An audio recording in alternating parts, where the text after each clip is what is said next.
Hello, everyone. A very warm welcome to my channel Psychology and Beyond. And this is my sincere effort to help and empower people during this lockdown period because of this coronavirus pandemic. Dear friends, I use Western psychological tools and techniques and also Eastern spiritual wisdom techniques to get my point across. So, today I'll be sharing a beautiful story with you, which you can relate with your own situation. So, there was this rich man who had a pet dog, and one day this dog really got fed up with all the luxuries and all the cakes and pastries what he used to get, and he really wanted to be free. So he went into the street, and then 2 days later, he couldn't find any food for himself, and he was really hungry. And in a garbage can, he found a dried bone. So he picked up that bone and started chewing that bone.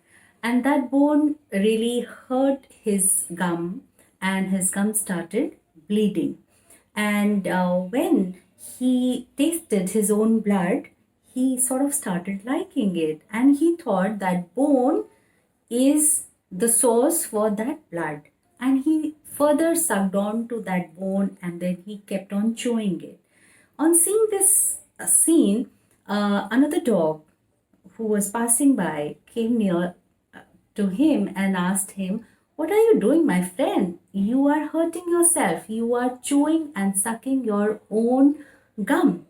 And this another dog says, "No, I was very hungry. And when I found this bone, only when I started chewing it, I started receiving this blood.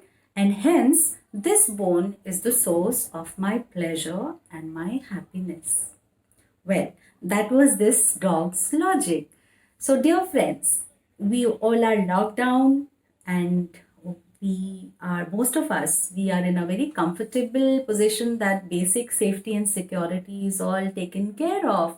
Yet, we are suffering our own mind, our own intelligence, our own dwellings of a whirlpool of thoughts, one thought leading to other and other thought leading to the third one, and that's how we complicate things because we get into that negativity of that thought procedure, and yet we are very logical about protecting and safeguarding our thoughts that yes, I am behaving negatively, or I am thinking negatively, or I am experiencing this, but I have strong logics.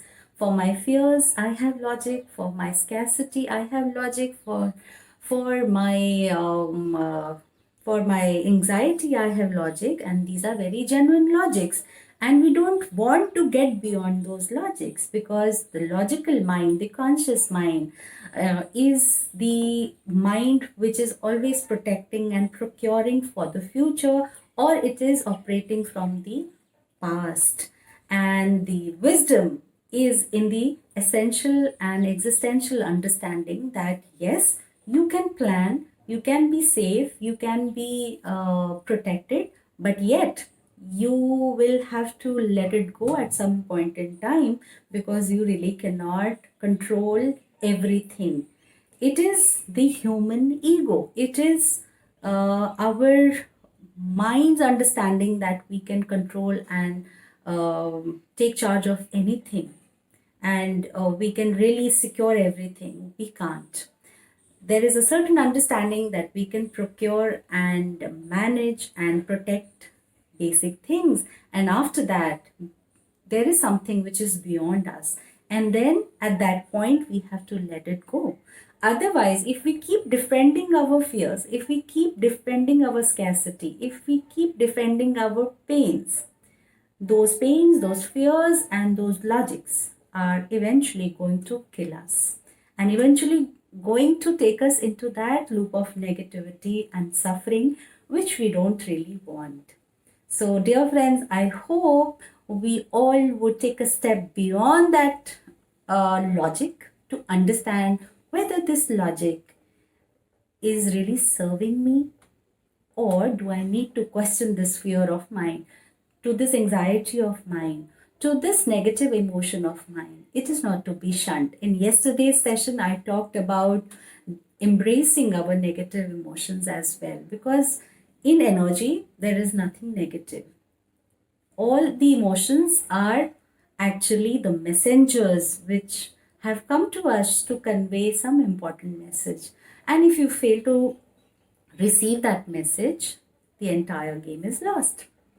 So start deciphering those messages. First, acknowledge those messages and then start working on those messages. Thank you so much.